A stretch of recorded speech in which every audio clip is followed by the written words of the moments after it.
Assalamualaikum, halo semuanya. Perkenalkan, nama saya Satrio Diningrat, dari Teknik Elektro 23, semester 5, NPM saya 41870032300006.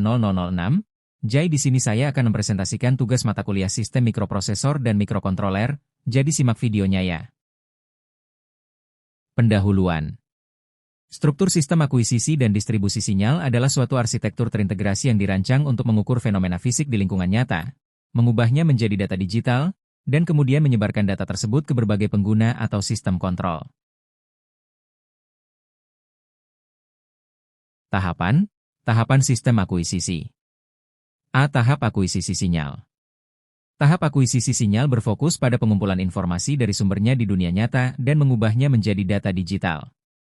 1. Sensor dan transducer. Ini adalah titik awal sistem. Fungsi: mengukur besaran fisik, misalnya suhu, tekanan, aliran cahaya, suara, DLL, dan mengubahnya menjadi sinyal listrik analog, tegangan atau arus. Contoh, termokopel untuk suhu, mikrofon untuk suara, strain gauge untuk tekanan. Karakteristik: sinyal yang dihasilkan seringkali lemah, rentan terhadap noise, gangguan, dan mungkin tidak linear.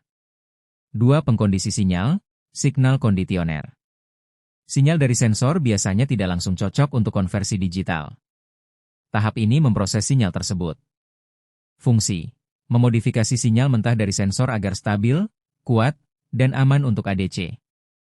Proses rinci. Penguatan: amplifikation meningkatkan amplitudo sinyal lemah ke rentang tegangan standar yang dapat diterima oleh ADC, misalnya 0,5 V atau 10 V.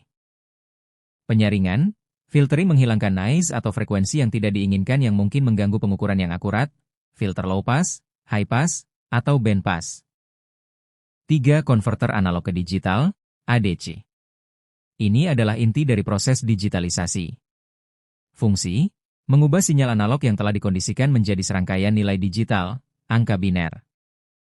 Proses rinci. Sampling: pengambilan sampel sinyal analog diukur pada interval waktu yang teratur dan spesifik. Laju sampel yang cukup tinggi diperlukan untuk merepresentasikan sinyal asli secara akurat, menurut teorema Nyquist.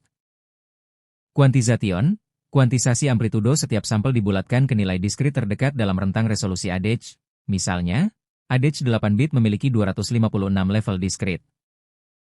Encoding: pengkodean nilai diskrit dikodekan menjadi representasi biner yang dapat dipahami oleh komputer. B. Tahap distribusi sinyal, data. Setelah data diakuisisi dan disimpan, tahap distribusi sinyal memastikan data tersebut dapat diakses dan digunakan di lokasi lain. 1. Pemrosesan data awal. Sebelum distribusi, data mungkin menjalani kompresi, format ulang, atau analisis awal untuk mengurangi beban transmisi atau mempersiapkannya untuk interpretasi. 2. Media transmisi. Ini adalah jalur fisik atau logis di mana data bergerak. Pilihan media tergantung pada jarak, kecepatan, dan lingkungan. Media terpandu, guided media. A. Kabel twisted pair, UTP STP umum di jaringan LAN, hemat biaya. B. Kabel koaksial, digunakan untuk jarak menengah, lebih tahan noise daripada UTP.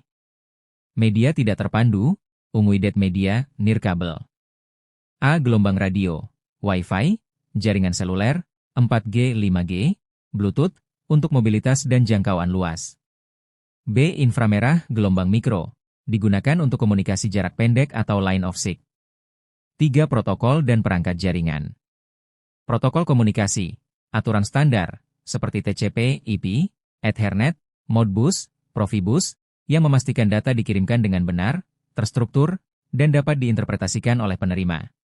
Perangkat jaringan, router, switch, atau gateway mengarahkan data melalui jaringan yang kompleks.